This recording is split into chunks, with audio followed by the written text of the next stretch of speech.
Assalamualaikum warahmatullahi wabarakatuh. Mari klik subscribe di channel ini dan aktifkan tanda loncengnya untuk mendapatkan update pemberitahuan di video berikutnya.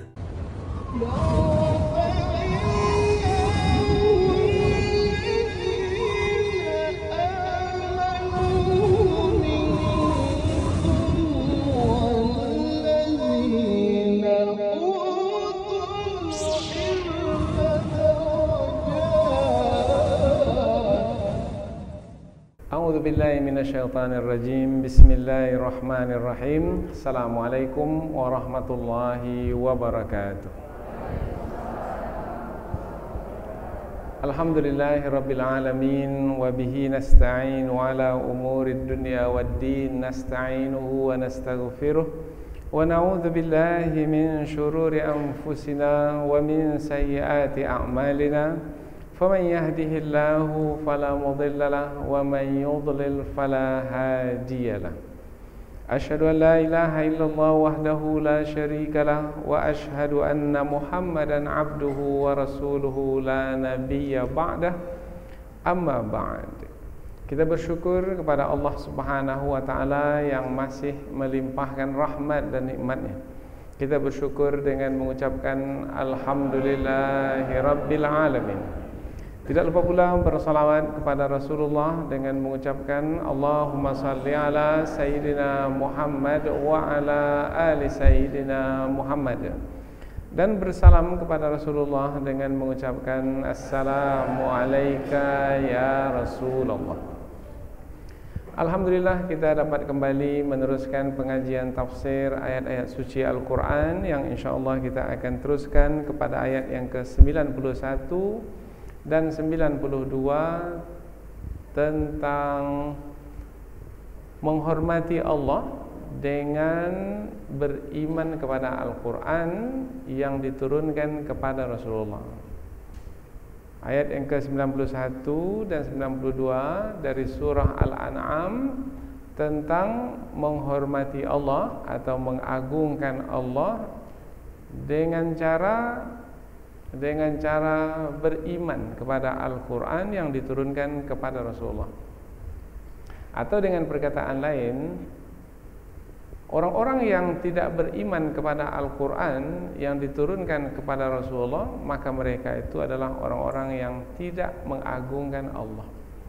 Mereka itu adalah orang-orang yang tidak menghormati Allah dengan sebenar-benar penghormatan.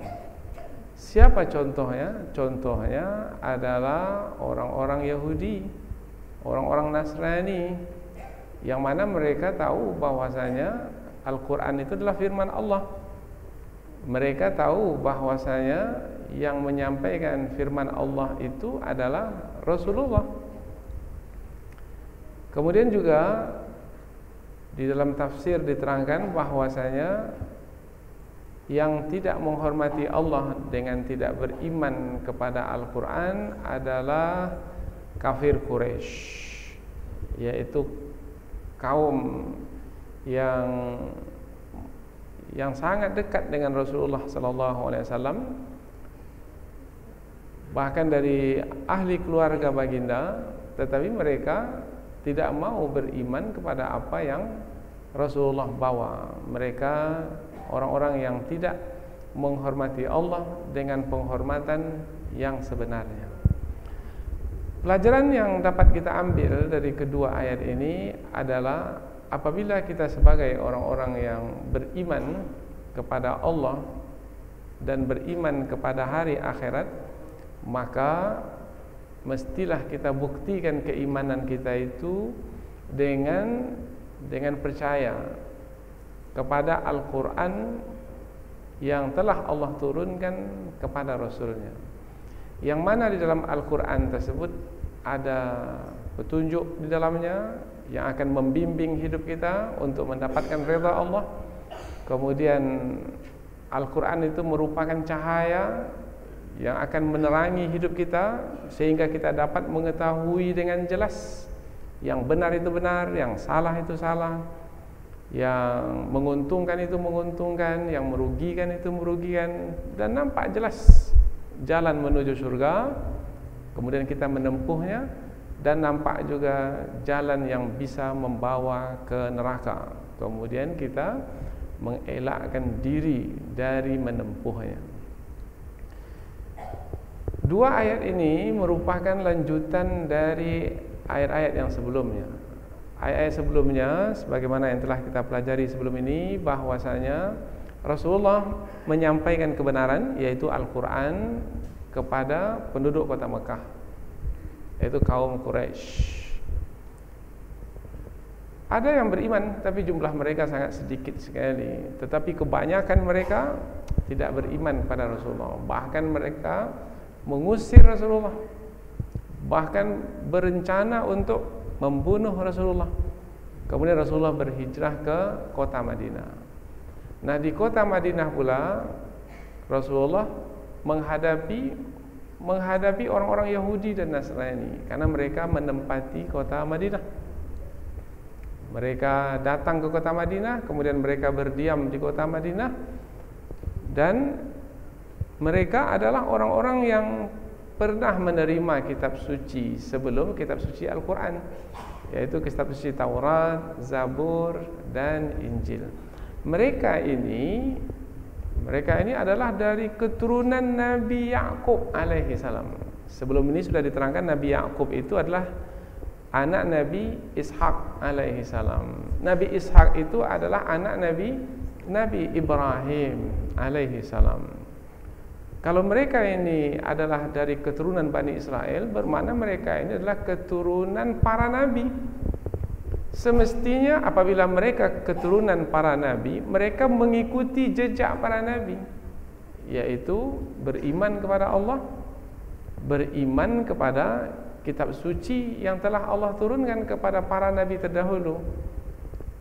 Nah, di antara kandungan kitab suci yang telah diturunkan kepada para nabi terdahulu adalah akan datangnya seorang rasul yang terakhir, penutup sekalian rasul. Kemudian diterangkanlah sifat-sifat rasul yang terakhir.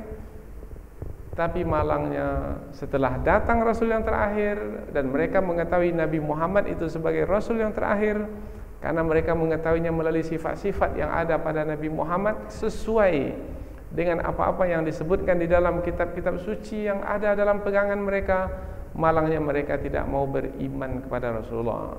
Tidak mau beriman kepada Rasulullah, tidak mau pula beriman kepada Al-Quran yang dibawa oleh Rasulullah. Maka Allah menyebut dalam ayat yang kita pelajari pada kesempatan ini, mereka itu adalah orang-orang yang tidak menghormati Allah sebenarnya. Mereka itu tidak mengagungkan Allah karena mereka tidak beriman kepada Al-Quran yang dibawa oleh Rasulullah SAW. Sebenarnya semua para nabi membawa misi yang sama, membawa pesan yang sama. Pesan semua para nabi adalah menyeru manusia supaya mentauhidkan Allah dan jangan menyekutukan Allah. Tapi orang-orang Yahudi menyekutukan Allah dengan mengatakan Allah memiliki anak Allah namanya Uzair. Orang-orang Nasrani pun juga demikian, Allah memiliki anak Allah adalah Nabi Isa alaihi salam.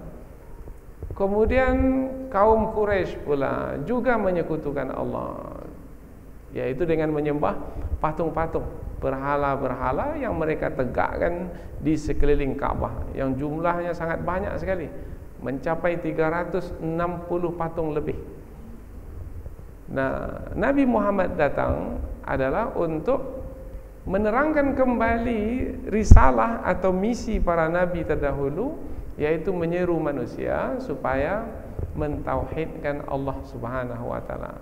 Maka kandungan Al-Qur'an adalah sama dengan kandungan Taurat, Zabur dan Injil dari aspek mentauhidkan Allah Subhanahu wa taala, yaitu dalam perkara keimanan dan akidah.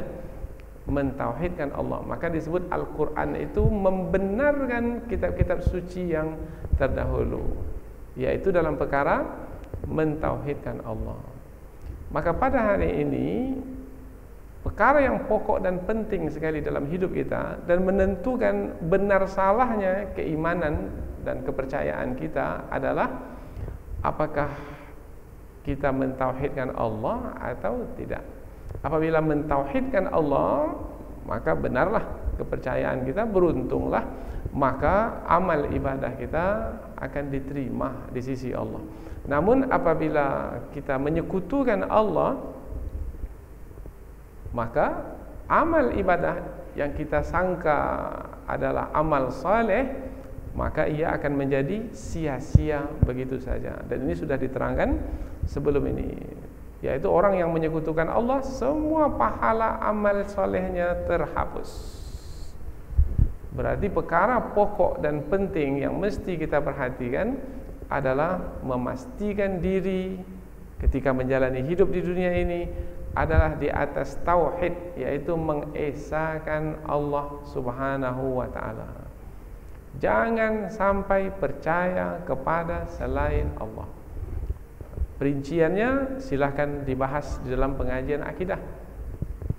Sederhananya adalah apabila mentauhidkan Allah, maka mestilah perintah-perintah Allah saja yang ditaati, larangan-larangan Allah saja yang dijauhi.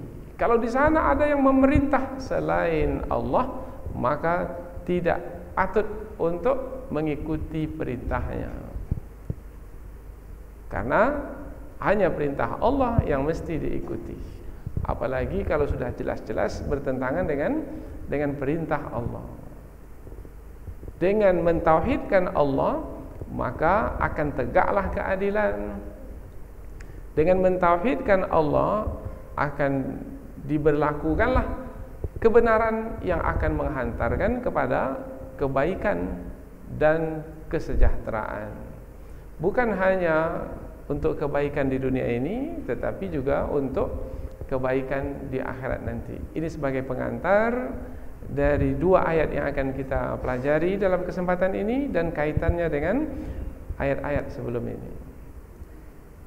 Selanjutnya kita akan pindah ke tafsir ayat, namun kita akan membacanya terlebih dahulu. Mudah-mudahan kita akan mendapatkan pahala dari setiap huruf yang kita baca, dan mudah-mudahan pahala tersebut diberikan oleh Allah kepada kita berupa kebaikan-kebaikan, umpamanya fikiran kita menjadi jernih sehingga mudah bagi kita untuk memahami, hati kita menjadi suci sehingga bertambah keimanan dan keyakinan kita.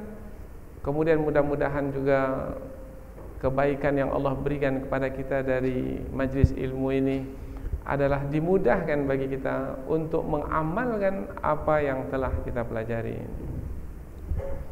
Allah Subhanahu wa taala berfirman, a'udzubillahi minasyaitonir rajim, bismillahirrahmanirrahim. Wa ma qadarullaha haqqa qadri idh qalu ma anzalallahu ala basharin min syai' qul man anzalal kitaba alladhi jaa'a bihi Musa nuran wa hudan linnas taj'alunahu qaratisa tubdunaha wa tukhfuna katsira wa 'allimtum ma lam ta'lamu antum wala aba'ukum qulillah thumma dharhum fi khawdihim yal'abun wa hadha kitabun anzalnahu mubarak musaddiqul ladzi baina yadayhi walitunzira ummal qura wa man hawlaha walladzina yu'minuna bil akhirati yu'minuna bih wa hum ala salatihim yuhafizun. Allah berfirman, wa ma qadarullah, wa dan ma tidak, qadaru mereka menghormati Allah dan mereka tidak menghormati Allah haqqa qadrih, haqqa sebenar-benar, qadrih penghormatan kepadanya, dan mereka tidak menghormati Allah dengan sebenar-benar penghormatan kepadanya. Idh qalu, idh ketika, qalu mereka berkata. Kapan mereka itu terlihat sekali tidak menghormati Allah? Mana buktinya? Yaitu ketika mereka berkata, apa perkataan mereka? Ma anzalallahu ala basharim min syai'. Ma, tidaklah, anzala, telah menurunkan, Allah tidak menurunkan ala basharin, ala ke atas, basharin manusia, min daripada, dari, syai' sesuatu, dari sesuatu pun boleh juga. Allah tidak menurunkan kepada manusia dari sesuatu pun. Maknanya mereka berkata bahwasanya tak ada firman Allah turun kepada manusia. Bermakna kalau tidak ada firman Allah turun kepada manusia, bermakna tidak ada Rasul yang diutus. Maka kami tidak percaya kepada Muhammad.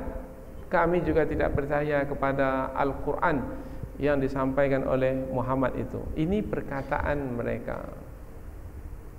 Jadi tujuan perkataan mereka itu adalah menolak kenabian Nabi Muhammad SAW dan seterusnya menolak Al-Quran sebagai kitab suci yang turun dari sisi Allah melalui Rasulullah sallallahu alaihi wasallam.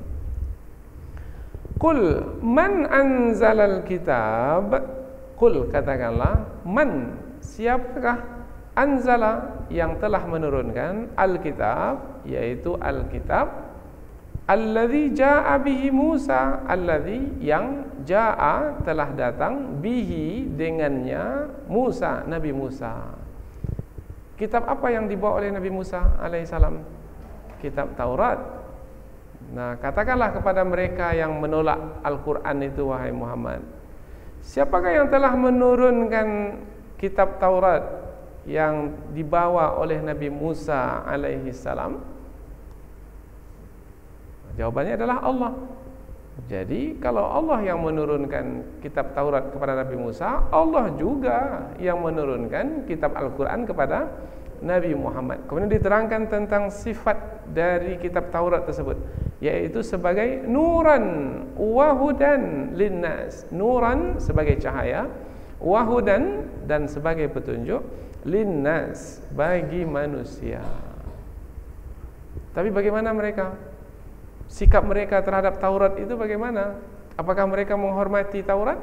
Tidak. Jadi kalau mereka tidak menghormati Taurat, bagaimana pula mereka akan menghormati Al-Quran? Taurat saja yang turun kepada mereka, mereka tak menghormatinya. Itu kepada para nabi dari kalangan mereka. Apalagi kepada Al-Quran yang turun kepada Nabi Muhammad dari kalangan Bani Ismail, dari kalangan bangsa Arab. Bagaimana sikap mereka? Taj'alunahu qaratis. Taj'alunahu, kamu menjadikannya, menjadikan kitab Taurat itu qaratis, berupa lembaran-lembaran kertas yang tercerai-berai. Padahal sebenarnya tadi terkumpul menjadi satu kitab, tapi mereka cerai-berai kan? Untuk apa? Tubdunaha, kamu perlihatkan sebahagiannya, wa tukhfuna katsira, dan kamu sembunyikan sebahagian besarnya.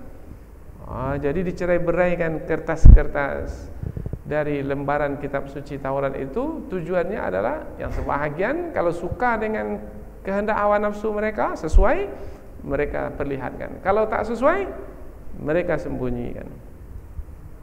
Wa ulimtum ma lam ta'lamu antum wala aba'ukum. Ini perbuatan mereka lagi yang tercela, yaitu wa dan ulimtum, diajarkan kepadamu, malam, apa-apa yang tidak, ta'lamun, kamu mengetahuinya, antum, kamu, wala aba'ukum, wa dan la, tidak pula, aba'ukum, bapak-bapakmu. Jadi kamu tak tahu apa-apa, bapak-bapakmu tak tahu apa-apa, kemudian diajarkan kepadamu sehingga kamu tahu. Tetapi setelah kamu tahu, kamu tinggalkan pula apa yang kamu ketahui itu. Tercela sekali. Sudah punya ilmu, kemudian tidak mau mengamalkan ilmu yang telah didapatkan. Dan diajarkan kepadamu apa-apa yang kamu tidak mengetahui, dan apa-apa yang bapak-bapakmu juga tidak mengetahuinya. Mestinya kamu bersyukur karena Allah telah mengajarkan kepadamu apa-apa yang sebelumnya kamu tidak mengetahuinya, dan juga bapak-bapakmu tidak mengetahuinya. Kamu tidak bersyukur, malah kamu kufur. Maka alangkah buruknya perbuatan kamu itu. Ini adalah jawaban terhadap mereka, atau tanggapan terhadap mereka. Tanggapan terhadap mereka ketika mereka tidak menghormati Allah melalui perkataan mereka seperti yang disebutkan di pangkal ayat. Qulillah, qul, katakanlah wahai Muhammad, Allah yang menurunkan. Allah yang menurunkan kitab suci Taurat itu. Maka apabila Allah yang menurunkan kitab Taurat, maka Allah itu pula yang menurunkan kitab Al-Quran. Apabila kamu tidak menolak Taurat, maka sepatutnya kamu juga tidak menolak Al-Quran. Begitu penjelasan kepada mereka, sehingga kalau mereka menggunakan akal fikiran, tidak sepatutnya mereka untuk menolak Al-Quran. Tsumma dzarhum fi khawdihim yal'abun. Sudah begitu jelas perkara ini. Tsumma, kemudian, dzarhum, tinggalkan mereka wahai Muhammad, karena sudah diberikan penjelasan sejelas-jelasnya, tapi tetap juga menolak kebenaran, menolak Al-Quran. Maka tinggalkan mereka fi khawdihim, di dalam kesesatan mereka, yal'abun, bermain-main. Mereka bermain-main dalam kesesatan mereka. Nah, ini terjemahan harfiah, tapi di sisi yang lain kita juga selipkan kata-kata penjelas supaya kita dapat memahami kandungan ayat ini. Kita baca dari pangkal ayat secara langsung sehingga kita dapat meringkas sendiri sebenarnya ayat ini menerangkan tentang apa, kandungannya itu tentang apa. Dan tidaklah mereka itu menghormati Allah dengan sebenar-benar penghormatan ketika mereka berkata, Allah tidak menurunkan sesuatu apapun kepada manusia. Itu perkataan mereka yang tidak menghormati Allah. Katakanlah wahai Muhammad kepada mereka, siapakah yang telah menurunkan kitab suci Taurat yang dibawa oleh Nabi Musa alaihissalam sebagai cahaya dan petunjuk bagi manusia? Kamu menjadikannya sebagai lembaran kertas yang bercerai-berai. Kamu memperlihatkannya yang sebahagian, kamu memperlihatkan sebahagian dan menyembunyikan sebahagian besar dari kitab suci tersebut. Dan diajarkan kepadamu apa-apa yang kamu tidak mengetahuinya, dan juga bapak-bapak kamu tidak mengetahuinya. Semestinya kamu bersyukur, tapi kamu malah kufur. Katakanlah kepada mereka wahai Muhammad, Allah lah yang menurunkan kitab suci. Kemudian tinggalkanlah mereka bermain-main di dalam kesesatan mereka, karena mereka tidak juga mau menerima kebenaran, padahal kebenaran telah jelas bagi mereka. Ayat berikutnya, wa hadza kitabun anzalnahu mubarak. Wa, dan hadza, ini yang dimaksudkan adalah ini Al-Quran, karena ayat sebelumnya menerangkan tentang Al-Quran. Ini Al-Quran, kitabun, kitab suci, anzalnahu, yang kami telah turunkan, mubarak, diberkahi. Yang kami telah turunkan Al-Quran itu sebagai kitab suci yang diberkahi. Musaddiqul ladzi baina yadayhi, musaddiq maknanya membenarkan, alladzi yang baina yadayhi yang terdahulu. Apa yang terdahulu dari kitab suci Al-Quran? Taurat, Zabur, dan Injil. Walitunzira ummal qura wa man haulaha. Wa, dan litunzira, supaya kamu memberi peringatan, kamu di sini Nabi Muhammad, supaya kamu memberi peringatan dengan Al-Quran tersebut, ummal qura, ummul qura. Ummul qura adalah gelar kepada kota Mekah atau sebutan lain dari kota Mekah. Memberi peringatan kepada penduduk kota Mekah, penduduk ummul qura.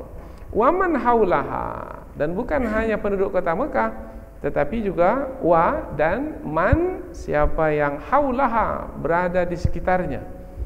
Yang berada di sekitarnya yaitu yang berada di luar kota Mekah. Maksudnya adalah selain penduduk kota Mekah. Siapa saja selain penduduk kota Mekah? Seluruh manusia yang ada di dunia ini. Tetapi Rasulullah memberikan peringatan terlebih dahulu kepada penduduk kota Mekah, kemudian terus kepada yang lebih luas. Walladzina yu'minuna bil akhirati yu'minuna bih. Wa dan alladzina, orang-orang yang yu'minuna, mereka itu beriman, bil akhirah, kepada hari akhirat, yu'minuna, mereka itu beriman, bihi, kepada Al-Quran, kepadanya. Jadi orang-orang yang beriman kepada hari akhirat beriman kepada Al-Quran. Apa sebab? Sebab keimanan kepada hari akhirat itu adalah keimanan kepada hari akhirat itu akan diterima atau akan menjadi keimanan yang sebenarnya apabila beriman kepada Al-Quran, karena kandungan Al-Quran itu diantaranya adalah menerangkan tentang hari akhirat. Wahum ala salatihim yuhafizun. Wa dan hum, mereka, ala, atas, salatihim, salat mereka, yuhafizun, mereka memeliharanya atau mereka menjaganya. Kalau kita susun, dan mereka menjaga atas salat-salat mereka. Jadi Allah memuji mereka yang beriman kepada hari akhirat, karena mereka juga beriman kepada Al-Quran. Adalah suatu kemestian bagi orang yang beriman kepada hari akhirat, beriman kepada Al-Quran. Atau barang siapa yang beriman kepada hari akhirat pasti akan beriman kepada Al-Quran, karena Al-Quran adalah sebagai yang menerangkan tentang hari akhirat. Nah, orang yang beriman kepada hari akhirat, beriman kepada Al-Quran, mereka ini adalah orang-orang yang mulia. Dan kemuliaan mereka terlihat dengan menjaga salat. Mereka menjaga salat sebagai menjaga keimanan mereka.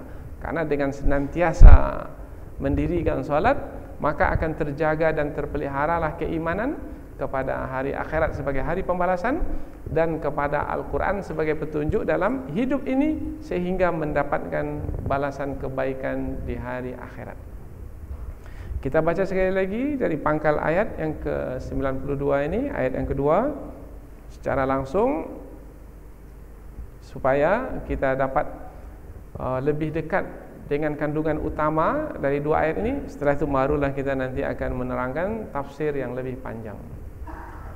Dan ini dia Al-Quran sebagai kitab suci yang telah kami turunkan, yang diberkahi, yang membenarkan kitab-kitab suci yang terdahulu, dan supaya kamu wahai Muhammad memberi peringatan kepada penduduk kota Mekah, yaitu Ummul Qura, dan orang-orang yang berada di luarnya, dan orang-orang yang beriman kepada hari akhirat, beriman kepada Al-Quran, dan mereka itu senantiasa menjaga salat mereka. Jadi dari dua ayat ini dapatlah kita ketahui bahwasanya dua ayat ini menerangkan tentang orang-orang kafir dan orang-orang beriman. Orang-orang kafir tidak percaya kepada Al-Quran. Karena mereka tidak percaya kepada Al-Quran, maka mereka tidak menghormati Allah dengan sebenar-benar penghormatan. Adapun orang-orang yang beriman kepada Al-Quran, mereka menerima kebenaran, mereka adalah orang-orang yang beruntung, sebab mereka mendapatkan manfaat dari Al-Quran. Manfaat dari Al-Quran itu adalah di dalamnya ada keberkahan, kemudian di dalamnya ada kebenaran, karena Al-Quran itu membenarkan kebenaran yang ada dalam kitab suci terdahulu. Kemudian Al-Quran itu dapat dijadikan sebagai peringatan sehingga mengingatkan kita, sehingga kita tidak lalai ketika menjalani hidup di dunia ini. Karena hawa nafsu kita akan mengganggu kita dari tetap beriman kepada Allah.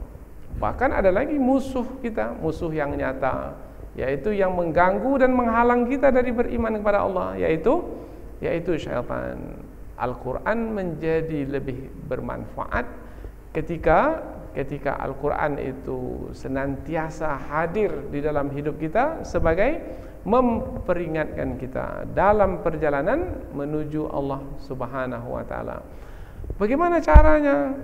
Caranya adalah dengan senantiasa menjalin hubungan dengan Allah. Di antaranya adalah melalui salat. Dan salat pula yang wajib sehari semalam adalah 5. Kemudian tidak hanya cukup dengan yang 5 itu saja, tapi tambah lagi dengan salat-salat sunat lainnya.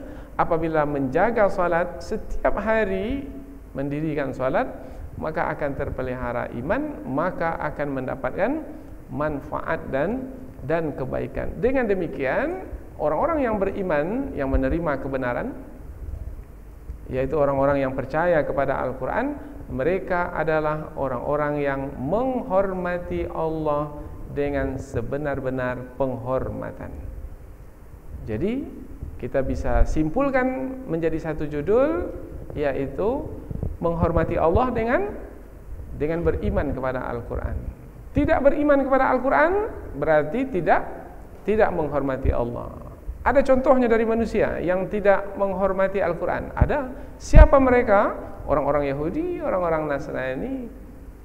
Siapa lagi? Orang-orang musyrik, yaitu orang-orang musyrik dari kaum Quraisy yang Rasulullah menyampaikan Al-Quran kepada mereka, tapi mereka menolaknya.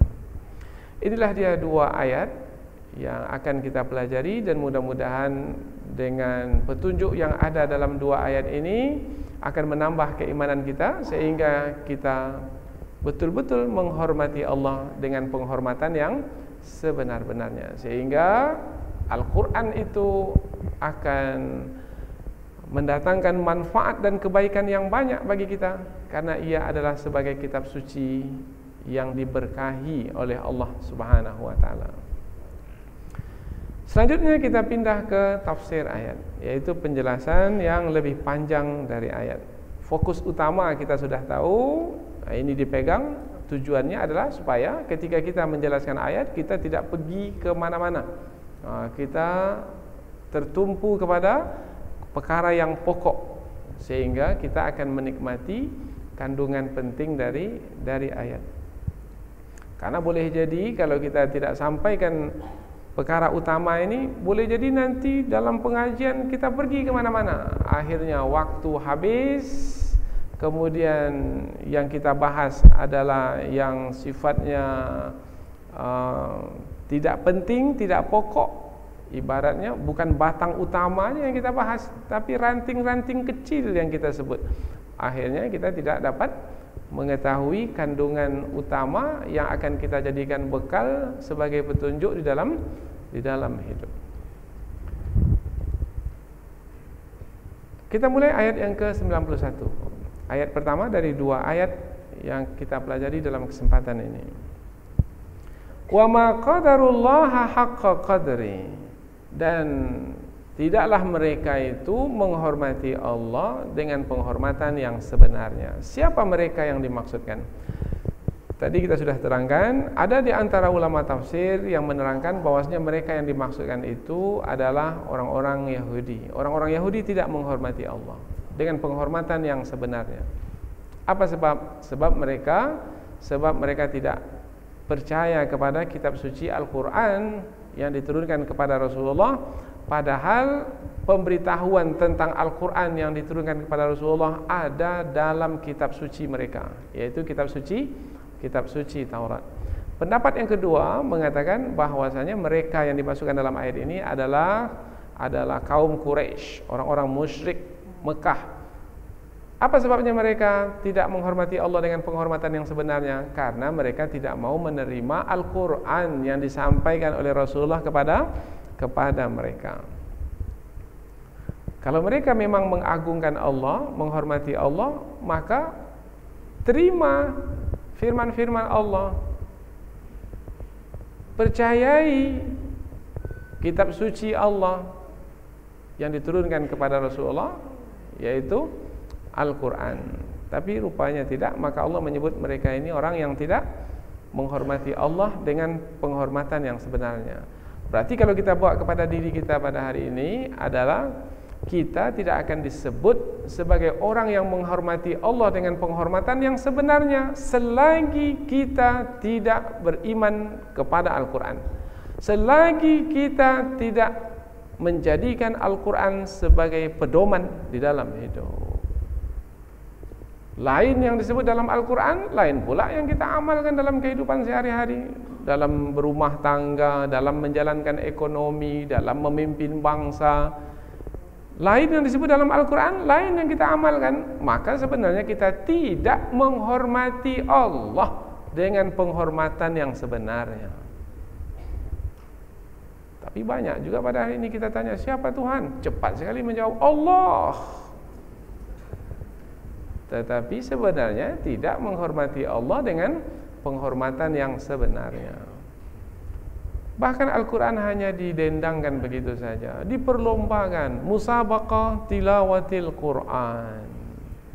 Habis itu, habis sudah. Tidak nampak bekasnya di dalam kehidupan.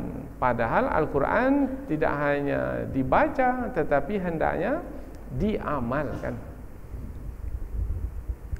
Idh qalu, ketika mereka berkata, nampak terlihat bahwasanya mereka itu tidak menghormati Allah ketika mereka berkata. Jadi dari perkataan itu dapat diketahui tentang keimanan mereka,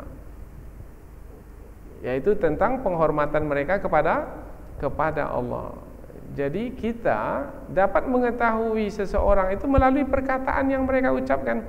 Kalau seperti ini ucapannya ini menunjukkan dia ini tidak beriman kepada Allah, yaitu dengan menghormati Allah dengan sebenarnya.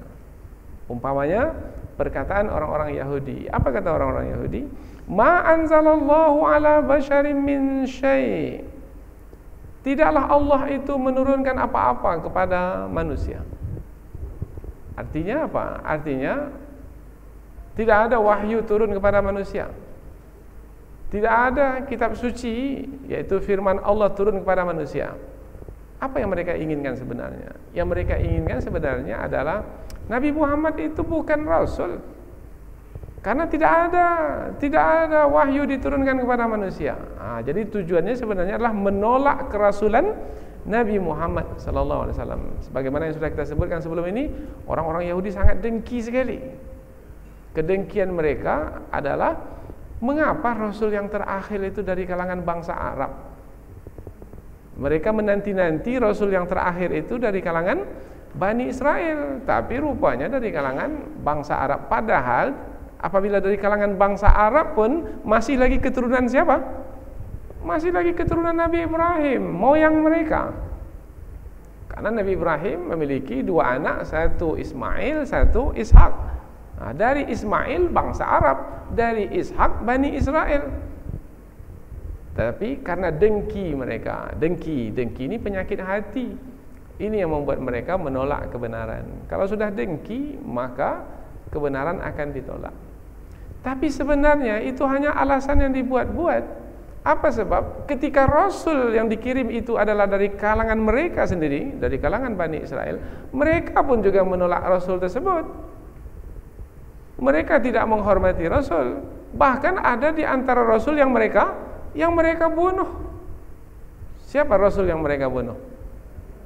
Nabi Yahya alaihi salam mereka bunuh. Padahal Nabi Yahya nabi yang tidak, jangankan melakukan kesalahan, untuk berkeinginan melakukan pun tidak. Itu Nabi Yahya alaihi salam. Nabi Yahya ini sejak kecil lagi sudah diangkat menjadi Rasul. sudah diberikan kitab itu ketika masih kanak-kanak, ketika masih bayi. Dan Nabi Yahya memiliki keistimewaan suka menangis, hatinya sangat lembut sekali, sehingga di tepi pipinya itu ada seperti aliran. Kalau biasanya sungai itu adalah yang mengalirkan air, maka seperti ada sungai pula di tepi pipinya itu, tempat mengalirnya air mata. Begitu dekatnya Nabi Yahya, Yohanes dalam bahasa mereka, begitu dekatnya Nabi Yahya itu kepada Allah, mereka bunuh.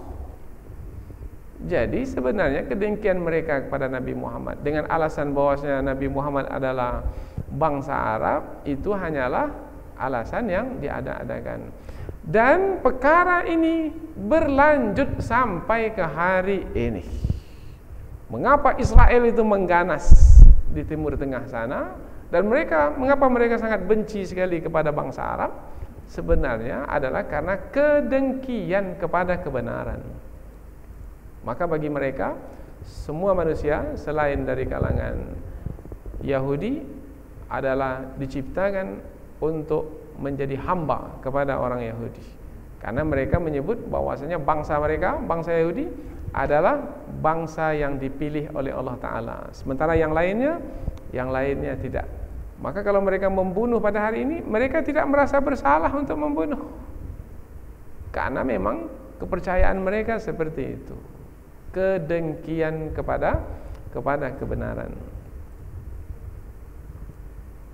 Maka mudah sekali mereka untuk mengatakan kata-kata tak ada wahyu turun kepada manusia. Nah, tujuannya sebenarnya adalah untuk menolak kerasulan Nabi Muhammad sallallahu alaihi wasallam. Nah, itu tafsirannya. Jadi kalau kita belajar tafsir, kita tidak hanya memahami melalui terjemahan, tetapi kita juga memahami melalui apa sebenarnya yang diinginkan oleh ayat ini. Ketika ayat mengatakan bahwasanya Allah tidak menurunkan apa-apa kepada manusia, ini disebutkan di dalam ayat. Ini perkataan yang dikatakan oleh orang Yahudi. Oh, sebenarnya perkataan yang dikatakan itu tujuannya adalah untuk menolak kerasulan Nabi Muhammad sallallahu alaihi wasallam. Qul, katakanlah, perintah dari Allah kepada Rasulullah supaya menyampaikan kepada siapa? Kepada orang-orang Yahudi yang mengatakan perkataan yang tidak benar itu. Man anzalal kitab alladzi jaa bihi Musa? Siapakah yang telah menurunkan kitab suci yang telah dibawa oleh Nabi Musa dahulu? Nah, perkataan yang disampaikan kepada orang Yahudi ini adalah untuk membantah perkataan mereka yang salah itu. Perkataan mereka tidak ada apa-apa yang Allah turunkan kepada manusia, bermana tidak ada wahyu yang diturunkan kepada manusia. Kalau tidak ada wahyu yang diturunkan kepada manusia, lalu yang diterima oleh Nabi Musa dahulu itu apa? Mereka pasti akan menjawab, ya wahyu, ya kitab suci Taurat. Nah, siapa yang menurunkan kitab suci Taurat itu? Ya Allah. Nah, kalau Allah yang menurunkan kitab suci Taurat yang dahulu itu, yang kamu mempercayainya, mengapa pula kamu tidak bisa menerima Allah sebagai yang menurunkan kitab suci Al-Quran yang diturunkan kepada Rasulullah sallallahu alaihi wasallam? Nah, jadi diajak mereka untuk berfikir, untuk menggunakan akal supaya mereka memahami perkara ini. Karena sebenarnya mereka mengeluarkan kata-kata itu tidak keluar dari akal fikiran mereka, keluar dari hawa nafsu mereka saja. Akhirnya mereka mengeluarkan kata-kata yang tidak ditegakkan di atas dasar keilmuan, tetapi atas dasar kebohongan, dusta, yaitu yang dibuat-buat, yang direka-reka. Kemudian diterangkan tentang kitab suci Taurat. Sifatnya adalah nuran, sebagai cahaya. Sudah kita terangkan sebelum ini, cahaya, apa makna cahaya? Cahaya itu maknanya menampakkan. Kalau disebut cahaya, menampakkan, bermakna yang tadinya tidak nampak karena tersembunyi di dalam kegelapan, dengan adanya cahaya nampak. dengan kitab suci yang diturunkan nampak, dengan kitab suci Taurat nampak yang benar itu benar, yang salah itu salah. Begitu juga kitab suci Al-Quran. Karena Taurat itu digelar dengan nur, cahaya, Al-Quran pun juga digelar dengan cahaya, maka ia menampakkan kebenaran. Semestinya mereka bersyukur dengan datangnya kembali kitab suci dari sisi Allah, karena akan menampakkan kembali kepada mereka kebenaran yang mungkin tersembunyi dari perjalanan hidup manusia yang menutupi kebenaran tersebut dengan kehendak-kehendak hawa nafsu mereka atau karena kebodohan mereka. Wahudan linnas, dan kitab suci Taurat itu adalah sebagai petunjuk bagi manusia. Kitab suci Al-Quran pun juga petunjuk bagi manusia. Maka semestinya mereka tidak menolak kitab suci karena sebagai petunjuk. Petunjuk maknanya adalah yang menyampaikan ke tujuan. Ikuti petunjuk sampai ke tujuan. Petunjuk mengatakan belok kanan, belok kanan, belok kiri, belok kiri, lurus, lurus. Ikuti petunjuk sampai tujuan.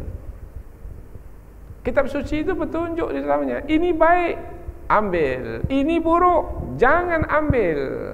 Ikuti petunjuk kitab suci sampai ke tujuan. Tujuan hidup kita adalah untuk mendapatkan redha Allah. Kapan kita baru bisa dapat redha Allah?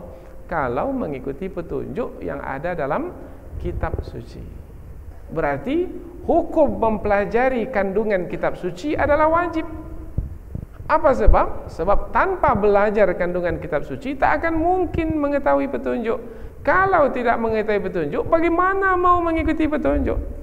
Tahu pun tidak. Sekarang banyak tak umat Islam di luar sana yang tidak mengetahui kandungan kitab suci? Oh banyak. Jangankan mengetahui kandungan, membacanya pun tak pandai. Dulu pernah pandai membacanya ketika di sekolah rendah, di sekolah dasar.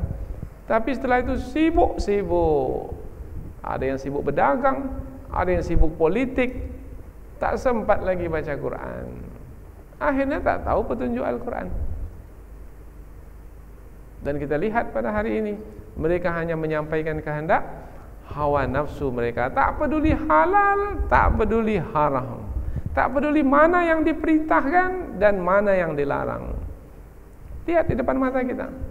Sekarang perzinahan bukan lagi sesuatu yang keji dan hina.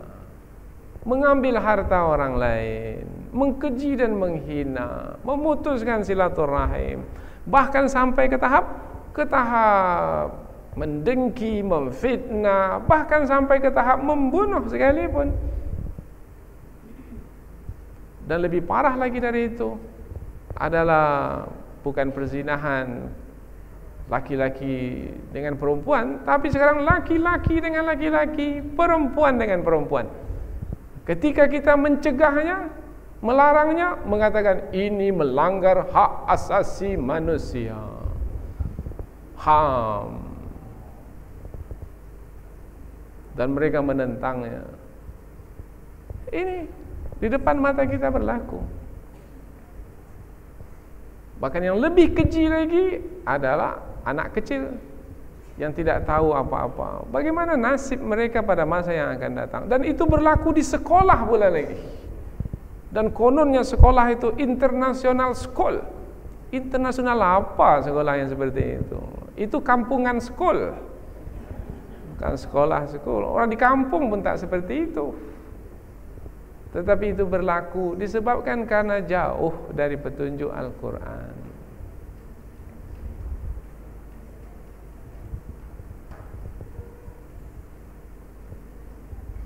Seperti Bani Israel. Bani Israel ini orang yang melakukan kerusakan di muka bumi. Mereka buang kitab suci sebagai petunjuk. Kitab suci sebagai cahaya yang menampakkan kebenaran, mereka buang. Ketika kita mempelajari tentang mereka di dalam surah Al-Baqarah sebelum ini, fanabadhuhu wara'a zuhurihim, mereka campakkan kitab suci itu ke belakang mereka. Disebutkan ke belakang bermakna mereka tak menghormatinya. Kalau mencampakkan ke depan, masih ada nampak ada penghormatan karena ke depan. tapi ini ke belakang. Mereka campakkan kitab suci ke belakang mereka. Fanabadhuhu wara'a zuhurihim. Bahkan ketika kitab suci turun pun mereka sebenarnya enggan menerima kitab suci. Masih ingat pengajian kita pada masa kita menerangkan surah Al-Baqarah? Diangkatkan bukit Tur Sina ke atas kepala mereka. Dicabut bukit itu dari bumi, diangkatkan sehingga dia berada di angkasa, tepat di atas kepala mereka. Kemudian mereka diberi pilihan, menerima kitab suci, tak jadi dihempapkan bukit itu ke atas kepala mereka, tak jadi ditimpakan. Tapi kalau mereka tak mau menerima, mereka akan mati ditimpa oleh bukit itu tersebut. Wa rafa'na fawqakumut tur, kami angkatkan bukit Tur ke atas kepala mereka, dan mereka diberi pilihan. Maka mereka lihat ke atas, bukit Tur sudah diangkatkan. Tak terima kitab Taurat, matilah kita ini lagi. Kemudian mereka lihat pula kitab suci yang telah diturunkan. Allah, kalau kita terima kitab suci ini, sengsara kita karena tidak dapat mengikuti kehendak hawa nafsu kita. Sekali lihat bukit Tur di atas, sekali lihat kitab suci. Sampai sekarang cara solatnya seperti ini, cara sembahyangnya mengangguk-ngangguk menghadap ke dinding dengan di tangan ada kitab suci. Padahal solat para nabi terdahulu adalah ada rukuk, ada sujud. Para nabi terdahulu rukuk dan sujud. Tapi tak ada ya solat mereka yang rukuk dan sujud. Pegang kitab suci, mengangguk-ngangguk di depan dinding dengan songkok kecil di atas kepala.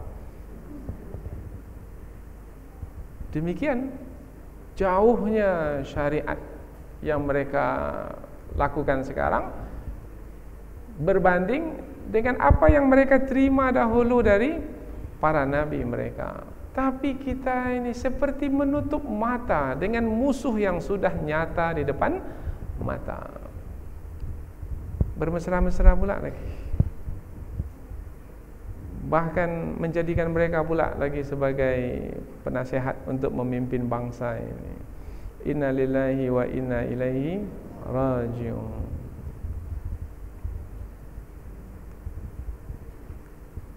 Seperti apa sikap orang-orang Yahudi yang tercela terhadap kitab suci mereka?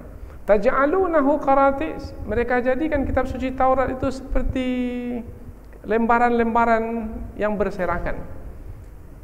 Tadinya terkumpul dalam satu kitab, namanya kitab.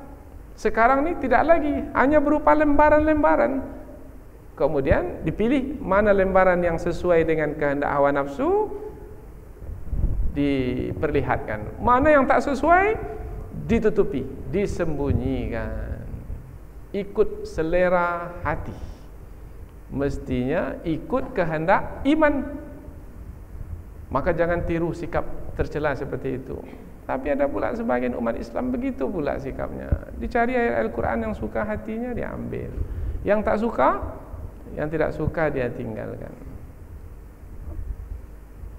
Wa ulimtum ma lam ta'lamu antum wala aba'ukum, dan diajarkan kepadamu apa-apa yang kamu tidak mengetahui dan bapak-bapakmu dahulu tidak mengetahui. Dulu mereka tak tahu, kemudian menjadi tahu sebab Allah mengajarkan kepada mereka ilmu. Semestinya mereka beruntung lalu bersyukur kepada Allah Subhanahu wa taala, karena dengan ilmu tersebut mereka mengetahui yang benar itu benar, yang salah itu salah, yang baik itu baik, yang buruk itu buruk, sehingga mendatangkan keberuntungan bagi mereka. Tapi mereka tidak bersyukur. Begitu buruknya sikap mereka, tercela sekali. Maka kita jangan tiru sifat mereka. Sekarang Allah telah ajarkan kepada kita apa yang tidak diketahui oleh kita sebelum ini dan oleh bapak-bapak kita sebelum ini. Melalui Al-Quran kita dah mengetahui mana yang baik, mana yang buruk. Maka amalkan ilmu yang telah kita ketahui tersebut. Qulillah, katakan Allah yang menurunkan. Allah yang menurunkan kitab Taurat, maka Allah pula yang menurunkan kitab Al-Quran. Maka tidak ada alasan bagimu untuk mengatakan bahwasanya Allah tidak menurunkan wahyu kepada manusia. Tsumma dzarhum fi khawdihim yal'abun. Kemudian tinggalkanlah mereka bermain-main dalam kesesatan mereka. Karena apabila kebenaran sudah disampaikan dengan terang, dengan jelas, kemudian tak mau juga menerimanya, bermakna masalah bukan pada kebenaran itu, karena kebenaran sudah jelas. Masalah adalah pada diri mereka. Apa mau kita sebut kata-katanya? Yang sudah jelas kebenaran, tetapi tak mau juga menerima kebenaran. Berarti salahnya adalah pada diri mereka yang keras kepala, yang degil, yang bebal, yang tak mau diajar, yang tak faham, yang sebutlah yang apa lagi yang lain seperti itu. Kalau bahasa Minangnya yang mada, yaitu yang tidak mau diajar. Kalau orang yang bodoh kemudian diajar dia mau, akan ada penyelesaian. Sehingga ketika ia mendapatkan pengetahuan, hilang kebodohannya, dia mengikuti kebenaran. Tapi kalau orang yang memang keras kepala, hatinya telah tertutup, bagaimanapun kita mengajarnya, dan dia pun memperakui kebenaran yang diajarkan kepadanya, tetapi dia tidak juga akan mau menerimanya. Maka orang yang seperti itu bagaimana sikap kita lagi? Dalam ayat ini Allah memerintahkan Rasulnya, zarhum, tinggalkan mereka itu. Bukan bermakna Rasulullah tidak menyampaikan dakwah kepada seluruh manusia. Rasulullah menyampaikan dakwah kepada seluruh manusia, termasuk mereka. Tapi kalau sudah seperti itu sikap mereka, tak ada gunanya. Tidak ada gunanya peringatan disampaikan kepada mereka. A'anzartahum am lam tunzirhum la yu'minun. Kamu beri peringatan tak, kamu beri peringatan, sama saja, mereka tak akan beriman. Maka tinggalkan mereka dalam kesesatan mereka, bermain-main di dalam kesesatan mereka. Digunakan kata bermain-main karena memang mereka menjalankan hidup ini bukan dengan keilmuan. Mereka menjalankan hidup ini hanyalah untuk kesenangan hawa nafsu, bermain-main. Fi khawdihim, dalam kesesatan mereka. Biarkan, karena memang itu yang mereka inginkan. Setelah Allah menerangkan tentang mereka itu, maka Allah terangkan pula tentang orang-orang beriman. Mereka orang-orang kafir yang tidak mau menerima kitab suci. Kemudian diterangkan pula tentang orang-orang beriman yang menerima kitab suci Al-Quran. Wa hadza kitabun anzalnahu mubarak. Dan ini dia kitab suci Al-Quran yang telah kami turunkan, yang kitab itu adalah diberkahi. Kalau sebut diberkahi, banyak manfaat di dalamnya. Apa saja manfaat Al-Quran? Terlalu banyak untuk kita sebutkan. Cukuplah dengan kata-kata manfaat Al-Quran itu adalah untuk kehidupan agama kita yang berkaitan dengan akhirat nantinya, dan juga untuk kehidupan dunia kita yang sekarang ini sedang kita jalani. Al-Quran menerangkan tentang apa yang baik untuk kita dapatkan di akhirat nanti dan juga di dunia ini, sehingga kita jadi beruntung. Karena untuk mengetahui yang baik itu baik dan yang buruk itu buruk, perlu ada yang maha mengetahui untuk memberitahukannya. Kalau kita yang memiliki ilmu yang sangat terbatas, maka kita tak mampu untuk mengetahui yang baik itu adalah baik dan yang buruk itu adalah buruk. Kita lihatlah pada hari ini, banyak sekali di antara kita ini yang sombong, sehingga membuat undang-undang dengan akal fikirannya. Hari ini dia buat undang-undang mengatakan ini yang terbaik. 2-3 tahun setelah itu diamandemen undang-undang. Ini sudah tak baik lagi. Oh, ini sudah tak sesuai lagi, tak relevan lagi zaman sekarang ini. Akhirnya yang selama ini sudah dibuat sia-sia. Bahkan mulai lagi dari awal. Al-Quran sebagai kitab yang diberkahi diterangkan ini baik, pasti baiknya, dan ini buruk, pasti buruknya dan sesuai untuk sepanjang zaman. Tapi karena dasar degil dan bebal dari sebahagian manusia, tetap juga tak kunjung mau menerima Al-Quran. Mudah-mudahan kita dilindungi oleh Allah dari sikap yang buruk dan tercela itu. Diberkahi maknanya banyak kebaikan di dalamnya, meliputi kebaikan yang akan didapatkan di akhirat dan kebaikan yang akan didapatkan di dunia. Al-Quran juga sebagai musaddiqul ladzi baina yadayhi, yang membenarkan kitab-kitab suci yang terdahulu. Berarti kebenaran di dalam Al-Quran bukanlah kebenaran yang baru, bukan. Kebenaran yang dalam Quran adalah kebenaran yang sudah ada semenjak dahulu. Karena kitab suci Al-Quran itu membenarkan kebenaran yang telah ada dalam kitab-kitab yang terdahulu. Kitab apa yang terdahulu? 3 yang disebutkan kepada kita, yaitu Taurat, Zabur, dan Injil. Ada lagi kitab-kitab yang lain? Ada, tetapi Allah tak menyebutkan namanya kepada kita. Rasul-rasul yang disebut dalam Al-Quran berapa? 25. Adakah rasul-rasul yang lain?